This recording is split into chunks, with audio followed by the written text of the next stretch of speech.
जब भी आप किसी शिव मंदिर में जाते हैं तो शिवलिंग के ठीक सामने नंदी की मूर्ति क्यों होती है? क्यों हर भक्त सबसे पहले नंदी को प्रणाम करता है, फिर उनकी आंखों के बीच से शिव के दर्शन करता है? ये सिर्फ एक परंपरा नहीं है, ये एक ऐसी घटना की याद है जो युगों पहले घटी थी, जब भगवान शिव ने एक बैल का रूप धारण किया था और स्वयं भगवान विष्णु से युद्ध किया था। जी हाँ, आपने सही सुना, शिव और विष्णु, दो परम शक्तियाँ एक दूसरे के आमने सामने। और इस युद्ध का कारण था विष्णु के अपने ही पुत्र। ये है वृषभ अवतार की कहानी, भगवान शिव के सबसे कम ज्ञात, सबसे रहस्यमयी और सबसे शक्तिशाली अवतारों में से एक। आइए इस कहानी को शुरू से सुनते हैं। बहुत प्राचीन काल की बात है। देवता और दानव दोनों ही अमरता चाहते थे और अमरता का रहस्य छिपा था समुद्र की गहराइयों में, अमृत कलश में। भगवान विष्णु और ब्रह्मा जी के मार्गदर्शन में देवताओं और दानवों ने मिलकर क्षीर सागर का मंथन करने का निर्णय लिया। मंदराचल पर्वत को मथानी बनाया गया, वासुकी नाग को रस्सी और भगवान विष्णु स्वयं कच्छप रूप धारण करके पर्वत को अपनी पीठ पर संभाले रहे। मंथन शुरू हुआ। पहले हलाहल विष निकला, इतना भयंकर कि पूरी सृष्टि का विनाश हो सकता था।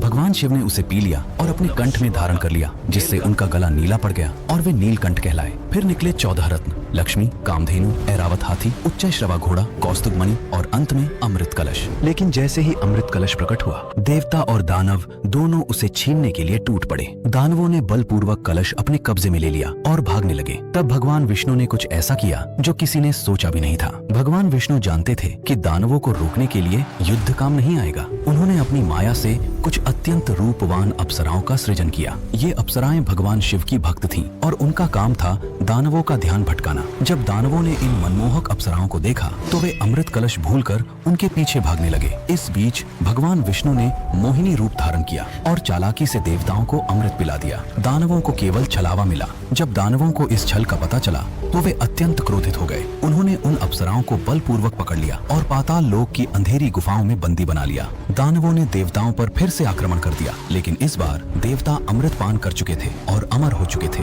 दानवों को भीषण पराजय का सामना करना पड़ा और वे